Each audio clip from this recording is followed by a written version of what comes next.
Allu family మరోసారి చిక్కుల్లో పడింది. రీసెంట్ గానే సంధ్య థియేటర్ తొక్కిసలాట ఘటనలో అల్లు అర్జున్ జైలుకు వెళ్లొచ్చిన విషయం తెలిసిందే. ఇప్పుడు రామకృష్ణ ఎలక్ట్రానిక్స్ బ్యాంక్ స్కామ్ విషయంలో అల్లు అరవింద్ పేరు తెరపైకి రావడం సినీ పరిశ్రమలో హాట్ టాపిక్ గా మారింది. Ramakrishna electronics union bank of India నుంచి 101.48 కోట్ల రుణాన్ని తీసుకుని తిరిగి చెల్లించకపోవడంతో ఈ స్కామ్ వెలుగులోనికి వచ్చింది.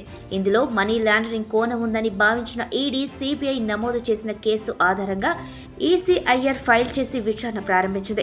2024లో హైదరాబాద్, కర్నూలు, గాజియాబాద్లలో సోదాలు నిర్వహించిన ఈడీ దాదాపు 1,45,00,000 మేర నగదు సీజ్ చేసింది. నిబంధనలకు విరుద్ధంగా బ్యాంక్ అధికారులు పెద్ద మొత్తంలో రుణాలు మంజూరు చేశారని, ఆర్బీఐ గైడ్లైన్స్ను ఉల్లంఘించి నిధులు మళ్లించినట్లు ఆరోపణలు ఉన్నాయని సమాచారం. కాగా ఈ కేసుకు సంబంధించి అల్లు అరవింద్ పేరు ఆ సంస్థ లావాదేవీల్లో ప్రస్తావించడంతో ఈడీ విచారణకు పిలుపునిచ్చింది. సుమారు 3 గంటల అధికారులు ఆయనను విచారించి స్టేట్మెంట్ను రికార్డ్ చేశారు.